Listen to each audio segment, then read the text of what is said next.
All right, of course, you all know we are calling this press conference this morning to address the situation that occurred at the Raymond Detention Center between Saturday night and yesterday morning, where we did have 4 detainees that have escaped.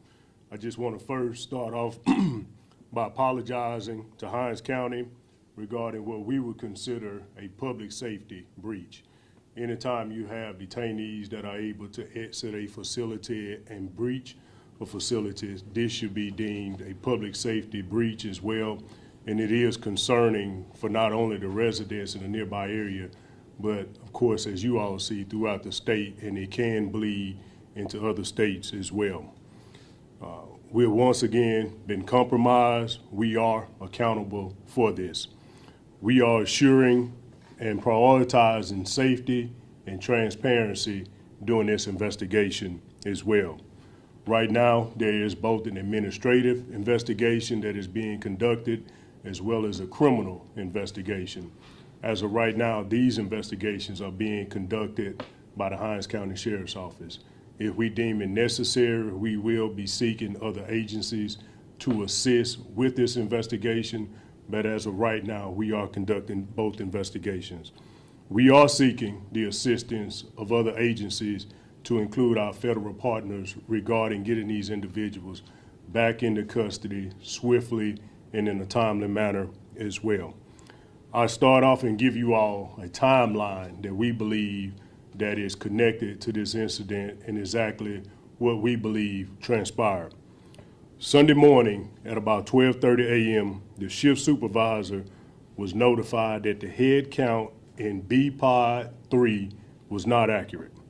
At that particular time, the facility was completely locked down. An emergency head count facility-wide was conducted, and a breach was later found in one of the cells in B-Pod 3. Another breach was later discovered in the roof, and it was later confirmed that 4 detainees, unidentified at this particular time, were not in the facility nor on the grounds of the facility as well, due to the shortage of the head count. It was later confirmed that Dylan Arrington, 22 years of age, he was charged with auto theft and convicted felon with a firearm. He's been in the facility since April 13th of 2023. Jerry Raines, 51 years of age, charged with auto theft, business burglary, and escape. He's been in the facility since January the 6th of 2022. Casey Grayson Sr., 24, charged with possession of controlled substance, sale of controlled substance, grand larceny, convicted felon with a firearm. He's been in the facility since February the 15th of 2023. And lastly, Corey Harrison, 22 years of age. He's charged with receiving stolen property. He has been in the facility since April 7th of 2023. B-Pod, where these individuals were being housed, is what we consider a classification area. As you can see, some of them have just been recently brought into the facility. They were housed in the classification area until they were transferred or would be transferred to other areas throughout the facility if it was deemed necessary. They all face additional charges of escape and possibly auto theft as well. Saturday night at 9:34 p.m., Raymond Police Department responded to Hinds County Repair, which is right there off of Highway 18, regarding a witness stating that a Hinds County white pickup truck had crashed through the gate and left traveling down Highway 18 at a high rate of speed. It was not confirmed until later that this vehicle was possibly connected to the escape. And of course, as you all know, this vehicle was later found abandoned Sunday afternoon in Spring Valley, Texas. Sunday morning at 2:34 a.m., deputies responded to a residence on Farview, which is off of Highway 18, regarding a theft of a red 2005 Chevy Silverado. A caller observed 2 unidentified males leaving the residence in this vehicle. Of course, deputies were unable to locate this vehicle. a report was taken, and it's not confirmed, but we believe that this vehicle is connected to the escaped individuals as well.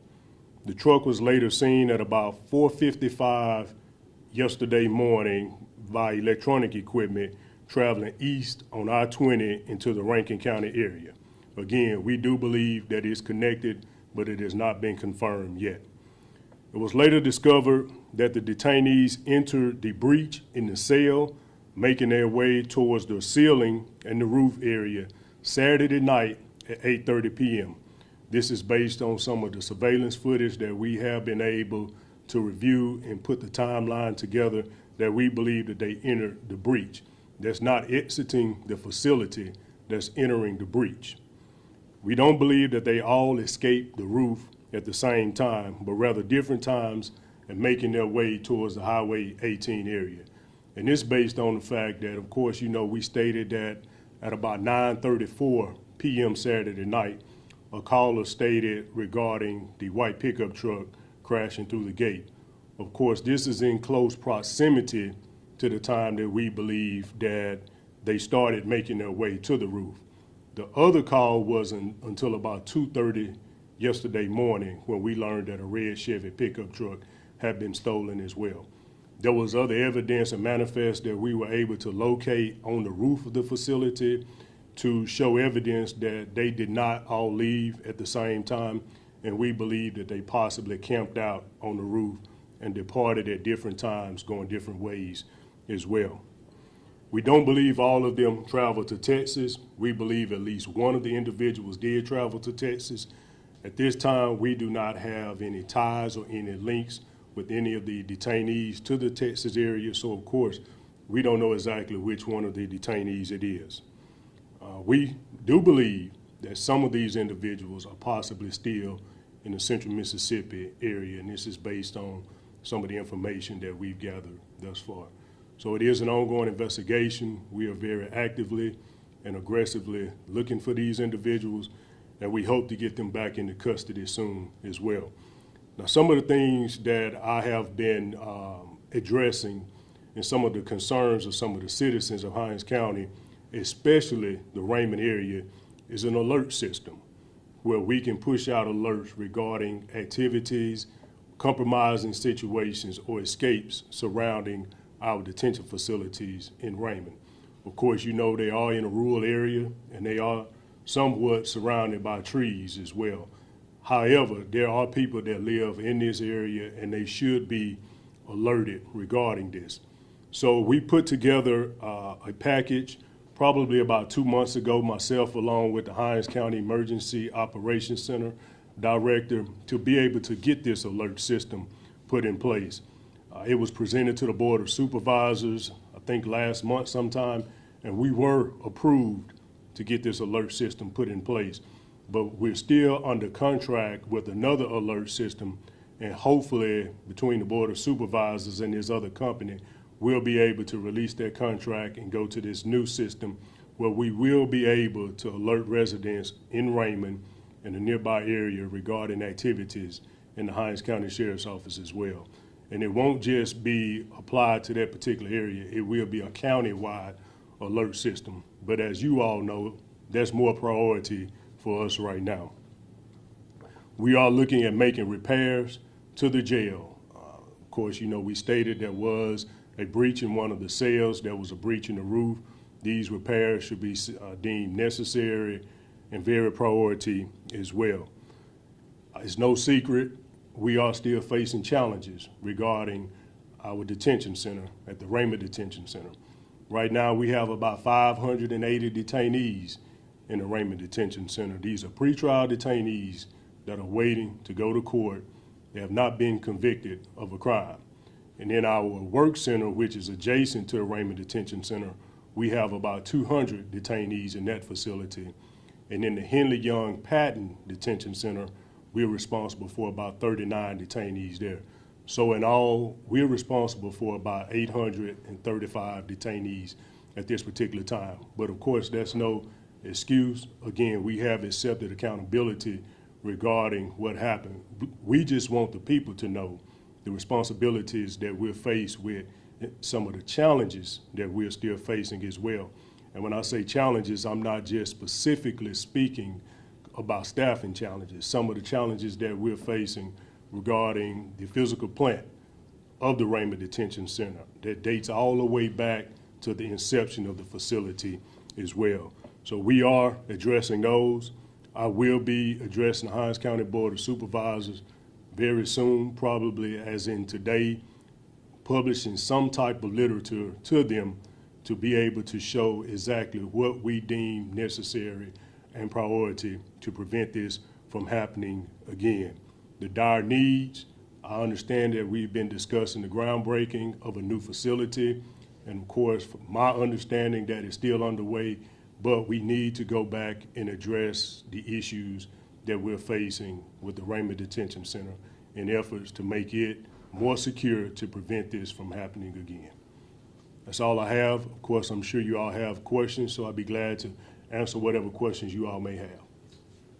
Sheriff, I think you tweeted out about this around like 5:30 or so. It sounds like they actually broke out a few hours before that. Could you explain the gap in time from then between when the public was notified? You're absolutely right. So I think I was notified yesterday morning at about 4:45, but we had to get all of the necessary information together. Remember, we said we were short of a head count by 4 individuals. We didn't know exactly what 4 individuals it was, but we had to also confirm that they were no longer in the ceiling, they were no longer on the grounds of the facility as well. So as soon as we were able to confirm that information, we immediately started sending out information regarding the identities of these individuals. And again, we didn't even know until later about the theft of these vehicles possibly being connected to this as well. Had we been alerted or known about the theft of the vehicle from the repair shop, it's a strong possibility we could have possibly went ahead and connected that to a possible compromising situation at the jail as well. But again, we weren't notified and we didn't know about it at that particular time. Okay, Sheriff, you said they entered the facility through a particular cell. Were they cellmates? And then 2, did the cells not lock after a particular time? Because it seems like they were, even though they escaped at different times, it happened later in the night / early mornings. Yeah, so no, they're not cellmates, but the B3, they were in an open area, but the doors in B3 do lock. The doors were open during this time because, of course, they were out congregating, recreation, or whatever. But that B3, the doors are secured in that particular area. Now, the breach that occurred was within a cell. We believe that one of them is possibly connected to that cell, and possibly 2. But we're not exactly sure when that breach started, how they did the breach, or how long it took that breach as well. Of course, that is still under investigation. We are still interviewing people, even to include other detainees regarding this escape. Okay, and then my other question for you is, I just lost it, but I'll come back. Okay. Sheriff, you said that you don't know who's traveling together. Is that true? Who's where? Right. We don't know. We just know that that truck was located in Texas. It did have sustained heavy damage to the front, which is consistent with the fact that that truck did possibly crash through a gate and cause that damage. We just do not know which one of the detainees drove that truck to Texas or how many actually traveled to Texas as well. Sheriff, I don't know his name off the top of my head, but I know one of these individuals has a prior history of escapes from other facilities, including the work center. I don't know what the protocol is, but do people like that, are they not in some sort of more secure location to prevent things like this? Yeah, you're absolutely right. So Jerry Raines did escape the work center, I think in early 2021. He was captured in another state. I'm not quite familiar with all of that investigation that was prior to my administration, but I do understand that he did escape the work center at some point and he was later captured in another state. Now, the Raymond Detention Center, of course, is the work center. They would never put him back in the work center. I'll put it to you like that. That's why he was housed in the Raymond Detention Center. I guess that there was a moment of opportunity that they were able to address. And again, a breach was created and he did exit the facility along with the other detainees as well. So people with prior escapes there's not like some more secure location within the jail for them to be? Well, remember, like I said, B3, where these individuals escaped, this is one of the pods that had been recently renovated. The door is locked in this particular pod. The pod is secure. The breach that they created was located within a cell. So he was in a secure area. The pod is secure, but again, they were just able to compromise the integrity of the facility by creating a breach in one particular cell. So my question came back. So do you all, I know you said you don't know which particular one travels to Texas, but do you all have some general idea where the other ones might be that you can share with the public? We don't know right now, but we will say that the other individuals have local ties to this area, right here in the Tri-County area. So we're not exactly sure where they are. Of course, we are asking the public, anyone with any information regarding the whereabouts of these individuals, to contact the Hinds County Sheriff's Office and let us know of their whereabouts and or their affiliations as well. Now, we'll tell you all this. Jerry Raines, the picture that we have of Jerry Raines is somewhat not very identical to what he looks like today. But that's the only picture that we had on file. We are trying to get another picture from another agency right now, so we'll be able to locate that, put that picture out and show the public exactly what this guy possibly looks like right now. I only have one more thing. You talked about how many people are at the Raymond jail right now. What's the capacity of the jail and how many vacancies are there as far as staffing goes? There are several vacancies there as far as staffing. We are probably about 50 detention officers short for the Hinds County Sheriff's Office. We've been trying to effectively recruit detention officers. As you all know, there was a pay raise that was put into place for detention officers prior to our operations deputies back recently. But we need to be able to go back and address some of these issues again, to be able to effectively recruit and retain people to work in our facilities as well. Again, we're responsible for only the safety of the facility, the detainees, and the employees that work there.